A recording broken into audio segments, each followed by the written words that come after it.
Hello guys, and welcome back to my channel. So today I'm so excited to share this video with 4 other beautiful Christian ladies that also do ASMR here on YouTube. I feel the Lord brought us together through this platform and just created a really nice bond with each other.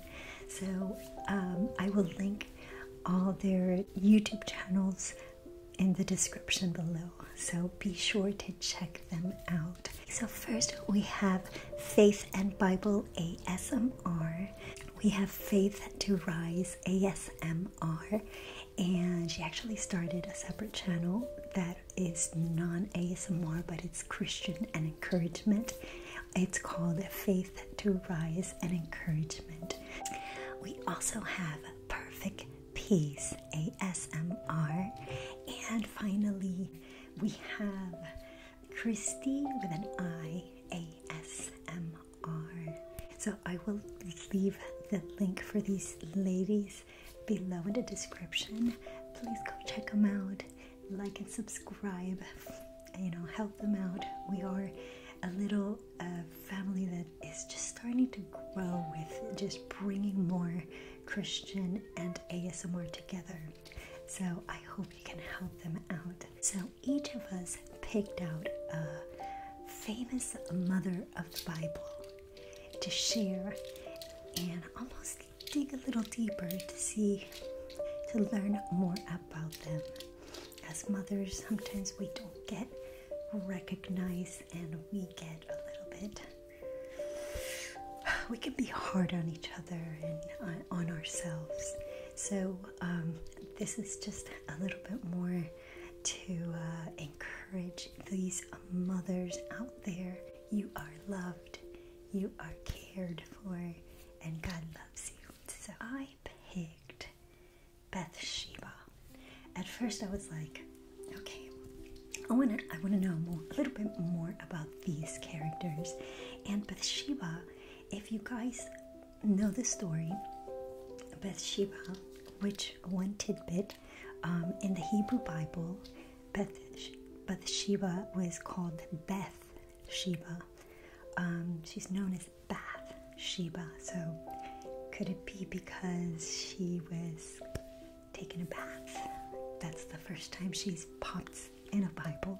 If you don't know the story, at the time, the story is about King David. King David spots this young lady, Bathsheba, taking a bath. So back then there was a ritual that after you had your monthly cycle, you would go over here and take a bath in this like a ritual, like it was like a cleansing almost. King David was in a castle, so King David could see her from where he was at. And of course, this is out in the public. Who made the architects for this? Why was it outdoors? And I don't know. I'm not sure if this was kind of like a cleansing pool that you would just go when you had it, after you had your monthly cycle, like if it was like a spa.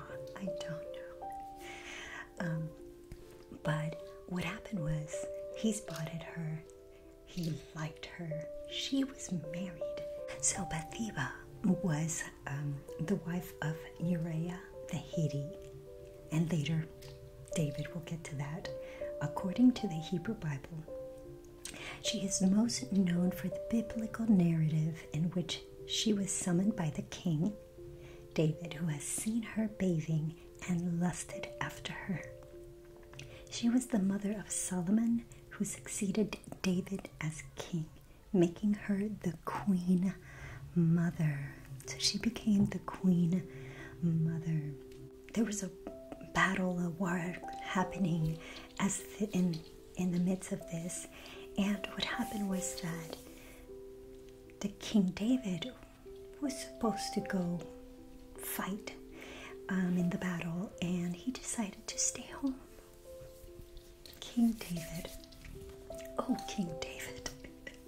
He spots this lady, this young, beautiful lady, and he summons her. And of course, so she's like, oh, she goes to the castle to see King David, thinking, oh, maybe he's got news about my husband, Uriah. She was married to Uriah.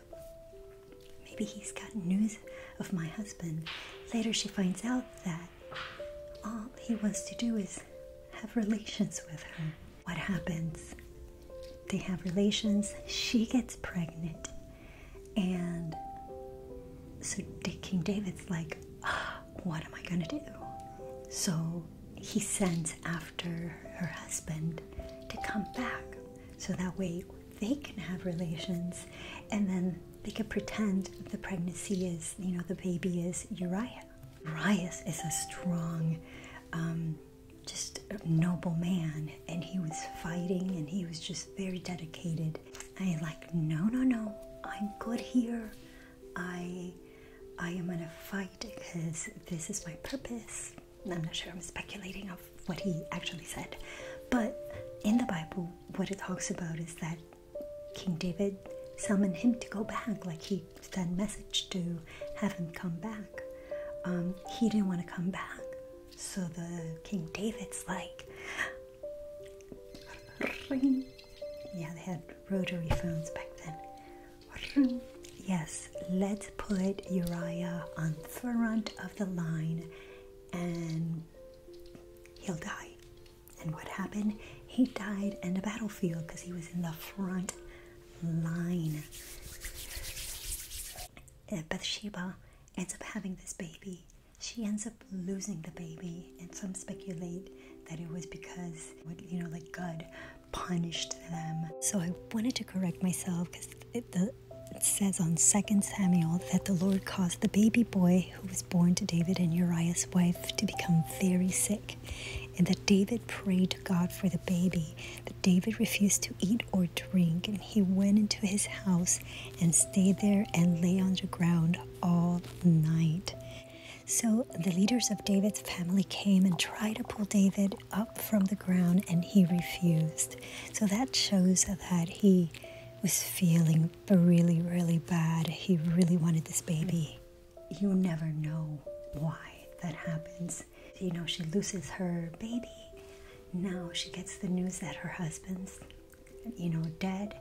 So she's like mortified. And it does say in description in the Bible that she's like full with sorrow. I mean, she's in pain over the loss of both of her husband and her baby.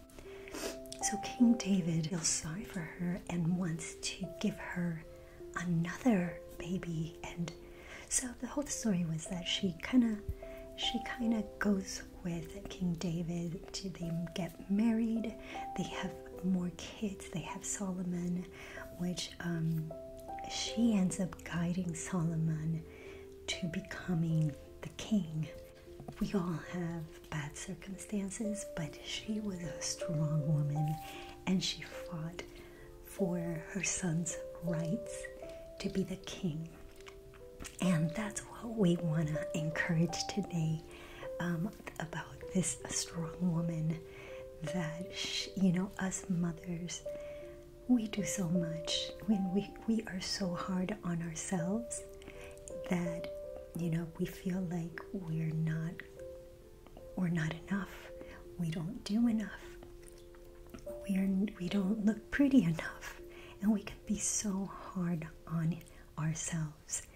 And this is just like a little inspiration that even the mothers of the Bible, this Bathsheba,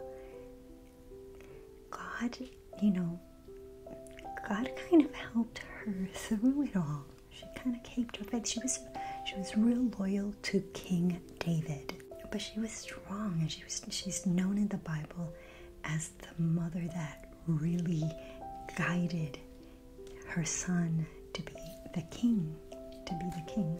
So I hope you enjoyed this. It was kind of like a little storytelling, a little more information of Bathsheba. She, you know, it's always fun to go deeper into the story, and there's different sides of whether she was involved in the whole seducing. Did she know that her husband was going to be killed? There's just so much that's missing out there, but just as much, you know, this is the juicy gossip that the Bible talks about, and it probably doesn't, you know, they don't talk enough about the good things, the good in our heart. So I pray for you, all your mothers out there. Give yourself that permission to take care of yourself, love yourself, and let God guide you in every way possible, through the Bible, through the experiences that as we read. He's there to walk along your side. Thank you guys so much for watching. Be sure to subscribe to my channel and check out all these ladies below. And happy Mother's Day. We'll see you next time.